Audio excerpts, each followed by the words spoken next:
नमस्कार। फिर से एक बार स्वागत है मेरे चैनल पर। मैं हूं राज और आप देख रहे हैं हाईवे नाइट। दोस्तों, आज की जो कहानी हमें शेयर किया है विनीत जी ने। विनीत जी हमारे एक पुराने सब्सक्राइबर हैं। तो चलते हैं आज की कहानी की ओर। दोस्तों, आज की जो कहानी है ये गुजरात की है। गुजरात की ये कहानी का दो मुख्य लोग हैं, डेयरी मालिक सुरेश जी और उनका ड्राइवर नवीन। जो डेयरी मालिक हैं उनको एक दूध का टेंडर ठेका मिला हुआ था प्लांट में देने के लिए, और वो चाह रहे थे कि जो पहली खेप है वो अपनी देख रेख में उस जगह पर ले जाएं ताकि कोई गड़बड़ ना हो। कहा जाता है ना, first impression is a last impression. और यही सोच करके वो अपने दूध के कैंटर में, दूध की गाड़ी में ड्राइवर के साथ चल पड़े थे। और फिर जो आगे हुआ था वो हम बताते हैं। वह दूध की गाड़ी लेकर के टाइम से निकल लिए थे। नवीन और जो ड्राइवर थे और डेयरी मालिक सुरेश, दोनों आपस में बात करते हुए और रास्ता तय करते जा रहे थे। रात हो चुकी थी। उनको सुबह में 5 बजे के आसपास में प्लांट में अपनी गाड़ी को लगा देना था ताकि टैंकर से उनका दूध मशीन से निकाला जाए और इसके बाद उनका काम ख़त्म हो जाता। फिर वो वापस अपने शहर, अपने जो डेयरी प्लांट है वहाँ पर पहुँच जाते दूसरी सप्लाई करने के लिए। लेकिन अभी रात का कुल 11 बजे थे और उस शहर के जहाँ पर वो प्लांट था उसके नज़दीक पहुँच गए थे। वहाँ से करीब 1 घंटे का रास्ता आगे का था। अब जो सुरेश जी थे उनको भूख लग चुकी थी और उस गाड़ी में खाना बनाने का सामान भी था। ड्राइवर के पास में स्टोव था, बर्तन था और मैगी वगैरह, नूडल्स वगैरह भी था, चाय बनाने का सब कुछ था। तो सुरेश जी ने बोला नवीन को, अरे नवीन भाई, अब तो भूख ज़्यादा ही लग रही है, देखो, और आसपास में कोई ढाबा वगैरह तो कुछ दिखाई नहीं पड़ रहा है। तो एक काम करो ना, कहीं साफ़ सुथरा जगह देख करके और गाड़ी को रोक लो। नवीन बोला ठीक है जी। और एक इमली के पेड़ के पास में जहाँ पर साफ़ सुथरा जगह दिख रहा था और उन्होंने वहाँ पर अपनी गाड़ी, टैंकर को रोक दिया था। गाड़ी रोकने के बाद में वो लोग अपना स्टोव वगैरह बाहर निकाले और नूडल वगैरह बनाने लगे। खा पी करके और उन्होंने सोचा कि अभी तो आधी रात हुई है, 12 ही बजा है, अभी वहाँ जाके क्या करना है, 1 घंटे का तो रास्ता है और हम सुबह 4 बजे भी निकलेंगे ना तो भी 5 बजे उस प्लांट में अपनी गाड़ी को लगा देंगे, तो क्या मारामारी करना है। उन्होंने, सुरेश जी ने बोला नवीन से कि ऐसा करते हैं नवीन, हम लोग सो जाते हैं, थके हुए तो हम लोग हैं ही हैं और 2-3 घंटे का नींद हमें फ़ायदा पहुंचाएगी, तरोताज़ा रखेगी अगले दिन के लिए। नवीन को भी नींद तो आ ही रही थी। बोला ठीक है साहब, ऐसा ही करते हैं। और दोनों जने उसी ट्रक के अंदर में ऐसे तैसे जैसे भी हो वो सो चुके थे, पैर मोड़ करके सीटों पर। हालांकि वो तो चारपाई थी नहीं कि अपना पैर पसा करके सोया जाए। अब जितनी जगह थी उसी में वो लोग एडजस्ट करके और सो गए थे। करीब 1:30 बजे के आसपास में उनकी जो दूध का टैंकर था वो तेज तेज सा हिलने लगा था, जैसे भूकंप आ गया हो। दोनों जनों की आंखें खुल चुकी थी, नींद गायब हो चुका था। अब एक दूसरे से पूछ रहे थे। सुरेश जी पूछ रहे थे नवीन से, अरे नवीन, ये क्या हो रहा है, ये हमारी जो गाड़ी है कैसे हिल रही है। अब नवीन क्या जवाब दे, उसे क्या मालूम कि क्यों हिल रही है। बोला साहब मुझे तो मालूम नहीं, मैं भी तो यहीं सो रहा था, लेकिन गाड़ी बहुत तेज़ी से हिल रही थी और कुछ देर हिलने के बाद में गाड़ी रुक गई थी। लेकिन बाहर से बहुत डरावनी डरावनी सी आवाज़ें आनी शुरू हो गई थी, जैसे बहुत सारे गीदड़ एक साथ में खड़ा होकर के रो रहे हो। जंगली जानवरों का डरावनी आवाज़ें सब सुनाई पड़ने लगी थी, और उस बीच में अजीब अजीब सी आवाज़ें भी आने लगी थी जो उनकी समझ से परे था। और जो इमली का पेड़ था अब वो बहुत ज़ोर ज़ोर से हिलने लगा था। अब ये सब चीज़ें देख कर के दोनों जने तो डर चुके थे कि पता नहीं क्या बाहर में भूकंप आया है कि क्या हुआ है, आंधी तूफान आया है, समझ में नहीं आ रहा है। अब जो सुरेश थे उन्होंने अपने ड्राइवर से बोला, नवीन तुम ज़रा जाकर देखो बाहर में क्या हुआ है, हमारी गाड़ी क्यों हिल रही थी और ये सब पेड़ क्यों हिल रहा है इतना ज़ोर ज़ोर से। नवीन डरा हुआ तो था ही, लेकिन मालिक का आदेश तो आदेश है, और वो बाहर निकल पड़ा। बाहर निकल कर के जब देखा वो, तो बिल्कुल जो पेड़ हिल रहा था वो पेड़ के ऊपर में जो डालियाँ इधर से उधर हवा से झूल रही थी, उसके बीच में छोटे छोटे काले काले रंग के साए, गहरे साए दिखाई पड़ रहे थे, जैसे कोई बौना होते हैं ना उस तरह का। और वो भी बहुत सारे थे, एक दो नहीं, झुंड में थे वो, और हवा में उड़ रहे थे, पेड़ से इधर से इस डाली पर उस डाली पर।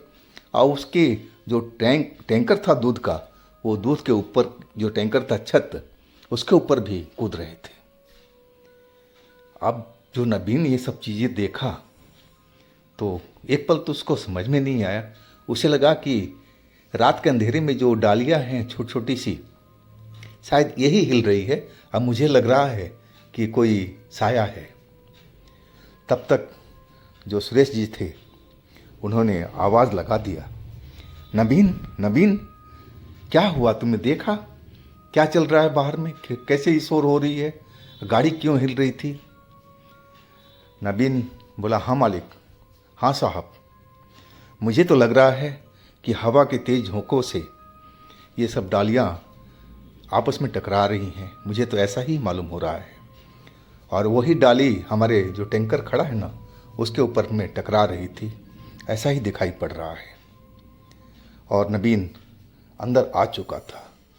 उसने जो चीज़ देखा था वो समझ में नहीं आ रहा था कि उसने जो देखा है उसकी आंखों का कहीं धोखा तो नहीं है। और फिर अंदर आकर के वो आहिस्ते आहिस्ते अपने मालिक को, सुरेश जी को सारी बातें बताने लगा धीरे धीरे कि मालिक हमें तो ऐसा लग रहा है कि जिसे छोटे छोटे से बौने भूत और हवा में उड़ उड़ करके इस डाली से उस डाली, कुछ तो हमारे ट्रक के ऊपर में कूद रहे थे। अब जो सुरेश जी थे वो भूत प्रेत को तो मानते नहीं थे। बोले, क्या बोल रहा है क्या बोल रहा है तू भाई, ऐसा भी कहीं होता है क्या, सब अंधविश्वास है, तुम्हारी नज़रों का धोखा है और कुछ नहीं है। चलो छोड़ो, तुमने देख लिया ना, सब कुछ सही है ना, हमारी गाड़ी वगैरह पहिए वगैरह सब कुछ ठीक ठाक है ना। नवीन बोला, हाँ जी, बाकी तो सब कुछ ठीक है, चलो छोड़ो, चलो सो जाते हैं और सुबह जल्दी हम निकलेंगे यहाँ से।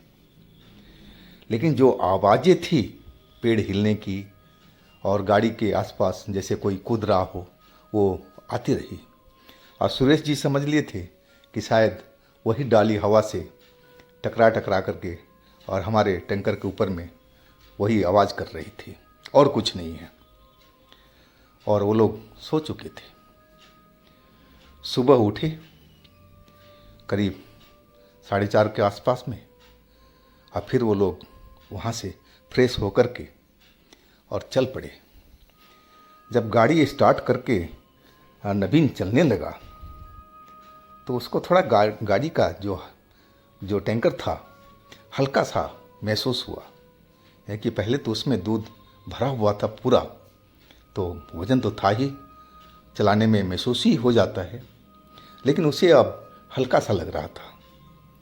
और यह बात अपने मालिक को बताया, सुरेश जी को, कि मालिक लग रहा था कि गाड़ी बहुत हल्की हो गई है, समझ में नहीं आ रहा है क्या बात है, पहले तो वज़न था इसमें महसूस हो रहा था एक्सीलेटर पर पैर दबाने पर, लेकिन अब तो एक्सीलेटर दबाते ही गाड़ी भाग रही है। सुरेश जी हंसते हुए बोले, नवीन, तू लग रहा है रात में सही ढंग से सोया नहीं, इसीलिए तेरा ये सब असर हो रहा है दिमाग पर। अरे भला, जब गाड़ी भरी हुई है तो हल्का होने का कोई मतलब ही नहीं है। सब तेरा दिमाग का उलझन है और कुछ नहीं है। चलो आप सीधा चलते हैं प्लांट में। खैर, नवीन को क्या करना था, उसने जो बताना था अपने मालिक को बता ही दिया था। अब मालिक जाने। और अब नवीन अपनी गाड़ी भगाने लगा था। अब वो प्लांट में पहुंच गए थे 5 बजे के आसपास में। और प्लांट में मजदूर जो थे दूध निकालने वाले, वो अपना पाइप वगैरह लेकर के सब तैयार थे। अब उस पाइप को इनकी गाड़ी के जहाँ से दूध निकाला जाता है उस पाइप से कनेक्ट किया गया और फिर वाल्व को खोल दिया गया। अब तो दूध टंकी में गिरना चाहिए था, लेकिन ये क्या, दूध तो पाइप से निकल ही नहीं रहा था। फिर वो उन्होंने वाल्व को दोबारा बंद करके दोबारा खोला, शायद वाल्व में खराबी हो और इसीलिए दूध निकल नहीं रहा है। लेकिन लाख कोशिशों के बाद में उस पाइप से एक बूंद भी दूध निकल नहीं पाया। अब माजरा समझ में नहीं आ रहा था कि आखिर दूध क्यों नहीं निकल रहा है। अब जो वहाँ के मजदूर थे, कारीगर थे, उन्होंने टॉर्च लेकर के और दूध के टैंकर पर चढ़ गए और फिर ऊपर का ढक्कन खोल करके और नीचे टॉर्च की रोशनी मारा तो क्या देखते हैं कि पूरा टैंकर तो खाली है। उसमें तो दूध नाम की कोई चीज़ है ही नहीं। अब ये बात सुरेश जी को उन्होंने बताई। सुरेश जी की जैसे अपने कानों पर विश्वास ही नहीं हुआ। वो जल्दी से टैंकर के ऊपर चढ़ गए और फिर उन्होंने भी वो हालत देखा तो उनको समझ में नहीं आया कि आखिर दूध गया तो कहाँ गया। सर पर हाथ रख करके वो बैठ चुके थे, क्योंकि पहला ही इम्प्रेशन उनका खराब हो चुका था। अब तो यही लोग कह रहे थे कि आप लोग खाली टैंकर लेकर आए हो क्या। जो वहाँ का मजदूर थे, काम करने वाले थे, सुपरवाइज़र थे, वो यही सब बोल रहे थे कि आप लग रहा है जल्दीबाजी में कोई और टैंकर में दूध भर दिया और खाली टैंकर को लेकर के चल पड़े हैं। हंसने लगे थे, मजाक उड़ाने लगे थे। लेकिन इस बात को नवीन को भी पता था कि इसी टैंकर में दूध हमने लोड करवाया था और जब लेके चले थे तो ये दूध लबालब भरा हुआ था। तो आखिर दूध गया तो कहाँ गया। अब उन मजदूरों में एक सीनियर पर्सन था। वो नवीन को बुलाया कि भाई इधर आओ ज़रा, अब तुम मुझे बताओ कि रास्ते में कहीं रुके थे। नवीन बोला, हाँ जी रुके थे, और उस जगह का नाम बताया जहाँ उसने ट्रक को, अपना टैंकर को रोका था। वो मजदूर पुराना था, उस रोड का जानकार था, उस एरिए में रहने वाला था। आप बोला कि अरे भाई, तुमने तो बहुत बड़ी गलती की है। अब नवीन के पास में सुरेश जी भी पहुंच गए थे और वो भी सब बात सुनने लगे थे। वो जो सीनियर पर्सन था, मजदूर, वो बोलने लगा, भाई तुमने तो बहुत बड़ी गलती की है वहाँ अपने ट्रक को रोक करके। वो तो इमली के पेड़ भूतहा है, भूतहा ट्री के नाम से जाना जाता है। तुमने तो वहाँ गाड़ी रोक करके अपनी जान को खतरे में डाल दिया था दोनों आदमियों ने। अब ये बात सुनते ही सुरेश जी का तो पसीना निकलने लगा था। वो मजदूर बोलने लगा, साहब आप भगवान का शुक्र मनाओ कि आप लोग जिंदा बच गए हो उसी दूध के कारण से।